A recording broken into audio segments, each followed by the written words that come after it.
شب ہجر قسط نمبر 4۔ ماہی کا دل بہت اداس تھا۔ وہ چاہتی تھی کہ تھوڑی دیر کھلی فضا میں سانس لے تو وہ کوارٹر سے باہر نکل آئے اور اس کا ارادہ چھت پہ جانے کا تھا تاکہ وہ 2 گھڑی کھلی فضا میں سانس لے سکے۔ جب سے وہ یہاں آئی تھی خود کو قید میں محسوس کر رہی تھی۔ وہ آہستہ آہستہ سے چھت کی طرف بڑھی۔ اس نے جوتے اتار لیے کہیں شور نہ پیدا ہو اور کوئی اٹھ نہ جائے۔ اگر کوئی اٹھ جاتا تو تماشا ہو جاتا۔ چھت کا دروازہ کھلا ہوا تھا۔ اتنی رات کو دروازہ کھلا دیکھ کر وہ حیران ہوئی لیکن پھر وہ رکی نہیں، آہستہ سے آگے کی طرف بڑھی۔ چھت پہ صرف ایک اسٹور روم موجود تھا جہاں سارا فضول سامان رکھا جاتا تھا۔ ماہی کو دیوار کے ساتھ 2 ہول نظر آئے۔ ماہی دیوار کے سہارے چپ کھڑی ہوئی۔ جب غور سے ماہی نے دیکھا تو اس کے پاؤں کے نیچے سے زمین نکل گئی۔ وہ گل تھی۔ اس کا ہاتھ ایک مرد کے ہاتھ میں تھا اور وہ اسے جانے کا کہہ رہی تھی۔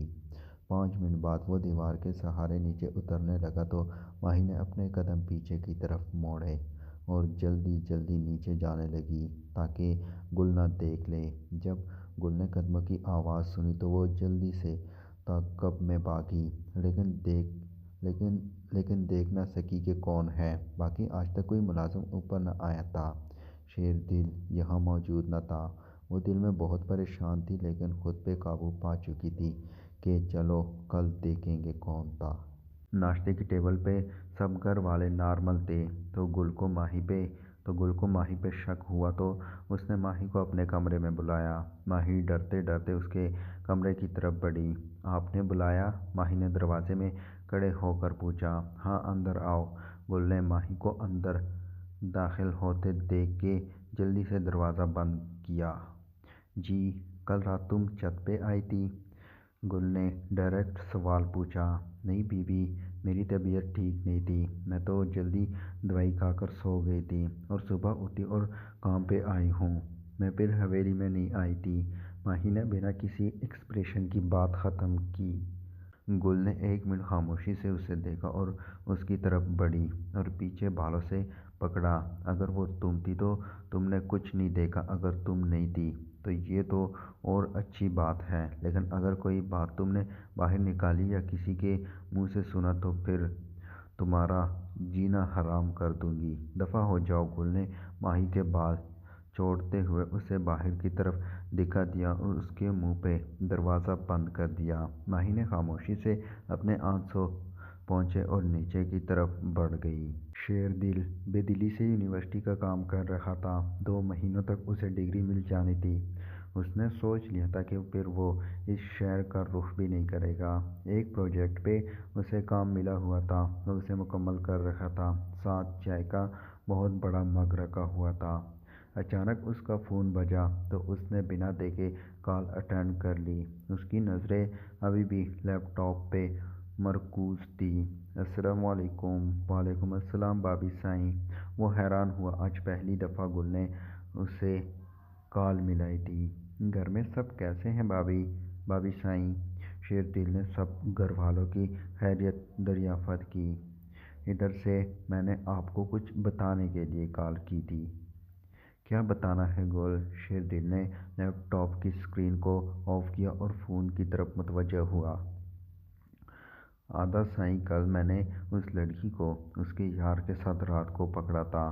کس لڑکی کو؟ ایک دم شیردل پریشان ہوا۔ اس کے دماغ میں کوئی لڑکی نہیں تھی، وہی لڑکی جو بنی ہو کر آئی تھی۔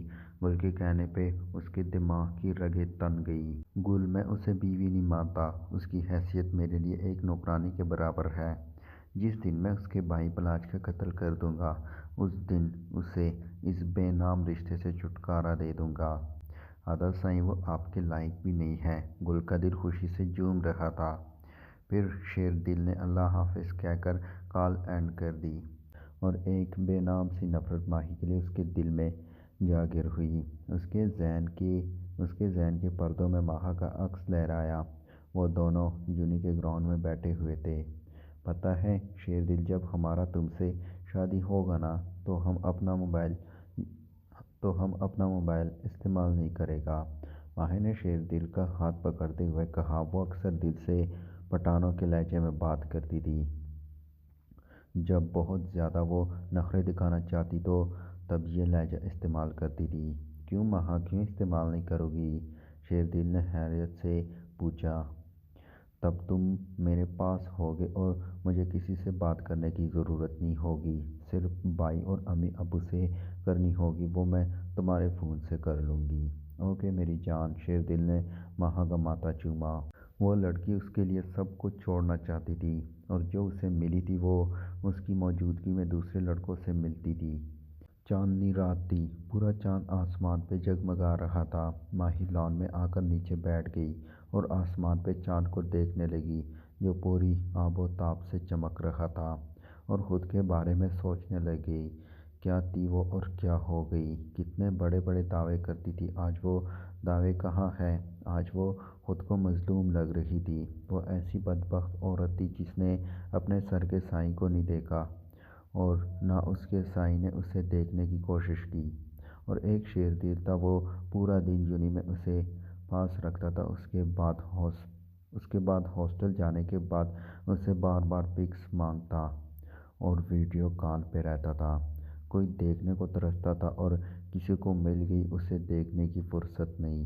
وہ شیردل کو بلانے کی کوشش کرتی تھی لیکن وہ اسے بھول نہیں سکتی تھی۔ 1 مہینہ ہو گیا تھا، اس نے شیردل کی آواز نہیں سنی تھی، نہ اسے دیکھا تھا۔ وہ جانتی ہے وہ کیسے اس کے بغیر جی رہی تھی۔ اس کا دل چاہتا ہے کاش وہ آنکھ کھولے اور یہ سب خواب ہو، لیکن اگلے دن پھر وہ حقیقت بن چکا ہوتا ہے۔ گل، میں نے تم سے ملنا ہے، دوسری طرف سے بے بسی سے بولا گیا۔ یار، پچھلی دفعہ بھی کسی ملازم نے تمہیں دیکھا ہے، اگر اب پھر سے آئے کسی نے دیکھ لیا، مسئلہ بن جائے گا اور ہمارا بنا بنایا کھیل خراب ہو جائے گا۔ گل، مجھے یہ باتیں نہیں سننی، مجھے تم سے آج رات ملنا ہے۔ پلیز، جہاں اتنا صبر کیا ہے تھوڑا اور کر لو نا۔ ٹھیک ہے جان، صرف تمہارے لیے اتنا صبر کر رہا ہوں۔ چلو ٹھیک ہے، میں فون رکھتی ہوں اور نیچے جاتی ہوں، رات کو بات ہوگی۔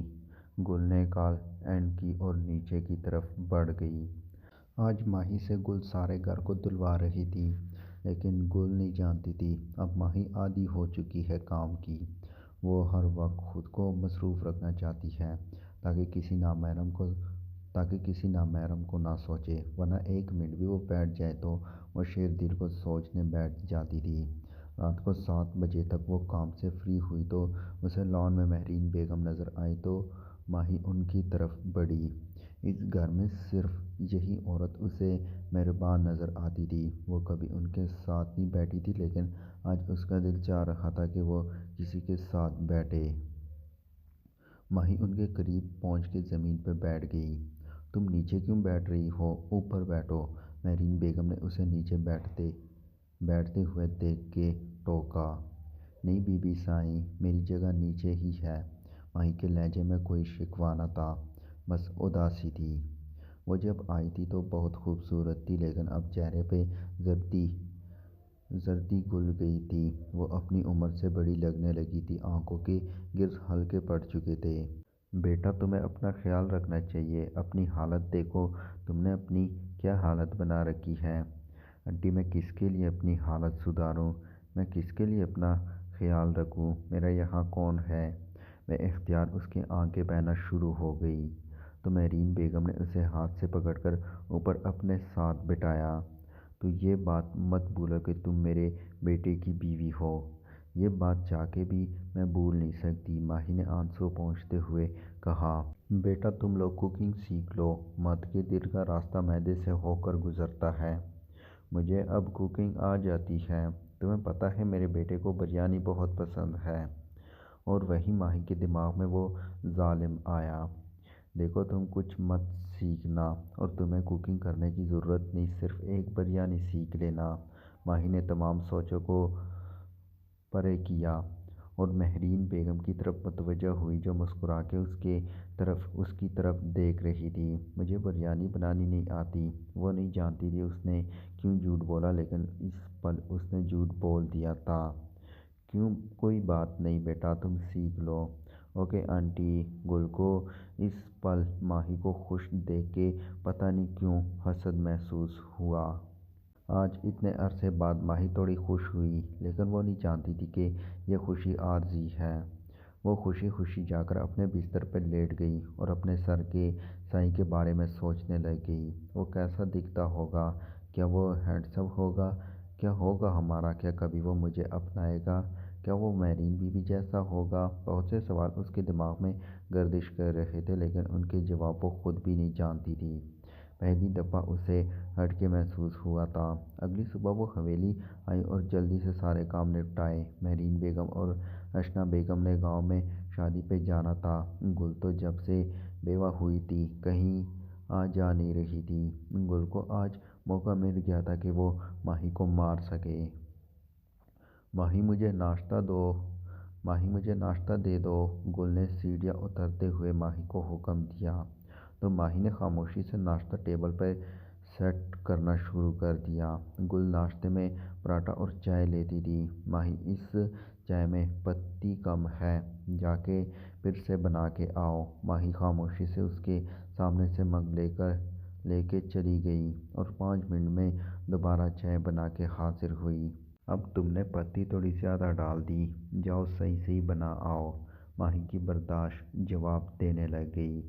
جب تیسری دفعہ اس نے پھر سے بنانے کا کہا، مجھے ایسے ہی بنانی آتی ہے، آپ خود بنا لو، ماہی نے غصے سے کہا، تو گل نے ابرو اچکائے۔ اچھا جی، اب ایک نوکرانی مجھے آرڈر دینے لگ گئی ہے۔